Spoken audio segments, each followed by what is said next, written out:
اليوم رح نتعلم كيف نعمل وليمة ل200 شخص. تابعوا الفيديو للآخر لتكشفوا كل الأسرار.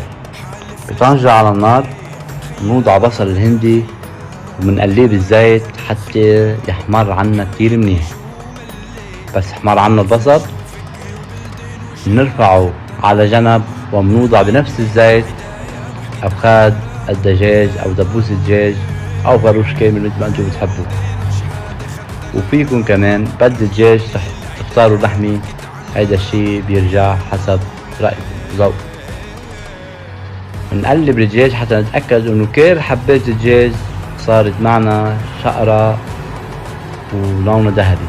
بنضيف الثوم والزنجبيل الأخضر فوق أفخاد الدجاج. بنقلب لمدة دقيقتين حتى نشوف نشم الريحة، تختلط كل المواد مع بعضها البعض. بس نتأكد انه كل المواد اختلطت بننزل بالمكون الأساسي يلي هو الكزبرة الخضراء والنعناع الأخضر. هذا مكون كتير أساسي بيعطينا طعم رائع جدا.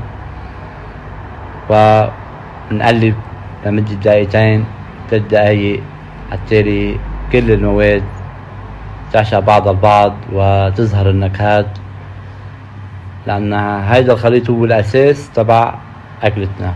بنضيف شيري توميتو، بنضيف بهارات البرياني الهندية، وبنضيف الزبيب الأشقر، فيكم تختاروا كمان زبيب أسود معه ما في مشكلة.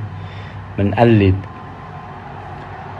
دقيقتين، بنضيف الجزر المبروش كمان أكيد مقشر ومغسول ومبروش، بنضيفه مقلب كل هذه المكونات مع بعضها البعض حتى كل هذه النكهات تظهر وتختلط وتتجانس. هلا بدنا نضيف مكون كتير أساسي، يعني بيحذر شو هيدا المكون يكتب لي بالتعليقات. هيدا المكون كتير أساسي نحن هلا ضفناه حتى يصير في عنا أساس للبرياني. النتيجة أكيد حتشوفوها بنهاية الفيديو.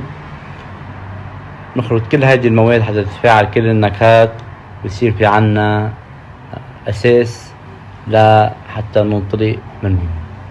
هون عنا جزر المبروش، هيدا بعد الخليط ما خلص شلناه على جنب.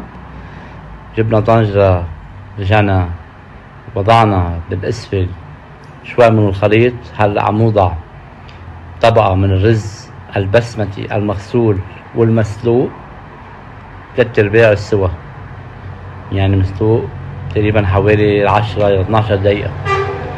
بعدين بنضيف طبقة تاني من أفخاد الدجاج والخليط اللي عملناه، بنضيف كمان طبقة من